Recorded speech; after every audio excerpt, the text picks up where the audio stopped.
ওকে, আমরা দেখি কিভাবে বহির্বৃত্ত, অন্তর্বৃত্ত এবং পরিবৃত্ত আঁকা যায়। প্রথমে আসি পরিবৃত্ত কিভাবে আঁকতে হয় দেখি। আমরা যে কোনো একটা ত্রিভুজ নেব, যে কোনো একটা মাপে। তারপর এই ত্রিভুজের যে কোনো দুইটা বাহু, হতে পারে এটা এটা অথবা এটা এটা, যে কোনো দুইটা বাহুকে সমদ্বিখণ্ডিত করব। তো যদি এই দুইটা বাহুকে সমদ্বিখণ্ডিত করি তাহলে হবে, আমরা পেন্সিল কম্পাসের সাহায্যে এটা অর্ধেকের বেশি ব্যাসার্ধ নিয়ে দুই দিকে দুইটা বৃত্তচাপ আঁকবো, এবং এই বাহুটার ক্ষেত্রেও এরকম ভাবে দুই দিকে দুইটা বৃত্তচাপ আঁকবো। তারপর দুটি রেখা এভাবে চলে যাবে। যাওয়ার পর এই যেখানে ছেদ করছে সেখান থেকে এই যে তিনটা শীর্ষবিন্দু আছে, শীর্ষবিন্দু পর্যন্ত দূরত্ব নিব। তাহলে আমরা এখান থেকে এতটুকু নিতে পারি, বললাম সেটা ও। বৃত্তটা ছিল, ত্রিভুজটা ছিল হচ্ছে এ বি সি। এই যে যে কোনো দুইটা বাহু, অর্থাৎ এখানে আমি এ বি আর এসি বাহু সমদ্বিখণ্ডিত করেছি এবং সমদ্বিখণ্ডক রেখা দ্বয় পরস্পর অভিনিষেধ করছে। এখন আমি ও থেকে শীর্ষবিন্দু যে কোনো এ বি সি অথবা ও এ হতে পারে, ও বি, ও সি এর সমান্তরাল নিয়ে একটা বৃত্ত আছে। তাহলে দেখা যাবে এই বৃত্তটা এই ত্রিভুজের তিনটা শীর্ষবিন্দুকে স্পর্শ করেছে। এটার নাম হচ্ছে পরিবৃত্ত।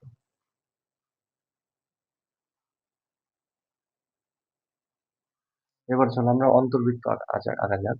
অন্তর্বৃত্ত থেকে কিভাবে আঁকতে হয়। তো আবার আমরা একটা ত্রিভুজ নেব যে কোনো মাপে, নিয়ে এর ভিতরে অন্তর্বৃত্ত, অন্তর্বৃত্ত মানে যেটা ভিতরে আছে। তো এটার জন্য যেটা করতে হবে, প্রথমে দুইটা কোণ নিব আমরা,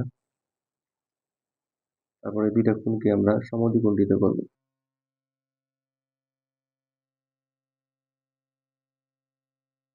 তো যেখানে মিলিত হয়েছে এখান থেকে আমরা এই বাহুর উপর একটা লম্ব টানবো।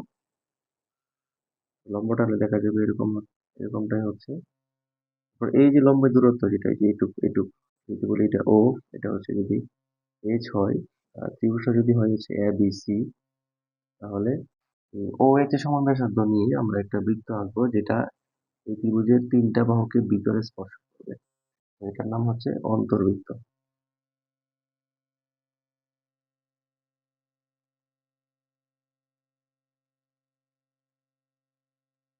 সবশেষে আছি, মানে সবশেষে আমরা বহির্বৃত্তটা দেখি কিভাবে হয়। আবারও আমরা যে কোনো মাপের একটা ত্রিভুজ আঁকবো, তারপর এটার দুই বাহুকে বর্ধিত করব।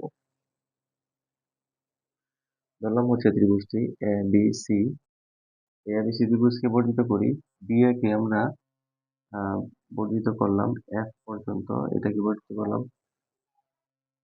ই পর্যন্ত। তারপর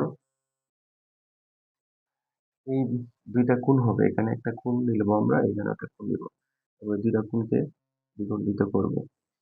তো এই দ্বিখণ্ডিত রেখাগুলা দুদিকে এরকম ভাবে চলে যাবে।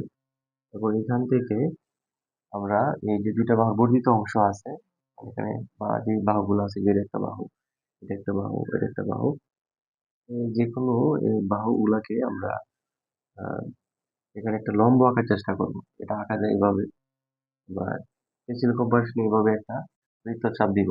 নতুবা এখানেও বৃত্তচাপ দিতে পারি, নতুবা এখানেও দিতে পারি। দিয়ে এটাকে দ্বিখণ্ডিত করব, এটাকে দ্বিখণ্ডিত করব।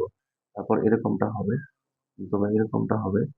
তারপর এই যে আমরা যেই লম্ব দ্বিখণ্ডক পাইলাম বা যেই উচ্চতা পেলাম, তাহলে সেটা ও এবং এটা হচ্ছে এইচ। তো এই যে দুইটা কোণ ছিল প্রথমে, মানে এ কোণ আর হচ্ছে সি কোণ, এই দুইটা কোণ বাইরের দিকে যদি বলে, মানে এ আর সি বহিস্থ কোণ, এই দুইটা বহিস্থ কোণকে দ্বিখণ্ডিত করার পর দ্বিখণ্ডক রেখাদ্বয় যে বিন্দুতে স্পর্শ করেছে সেখান থেকে আমরা বাকি ভাগগুলোর উপর এরকম লম্ব আঁকার চেষ্টা করবো।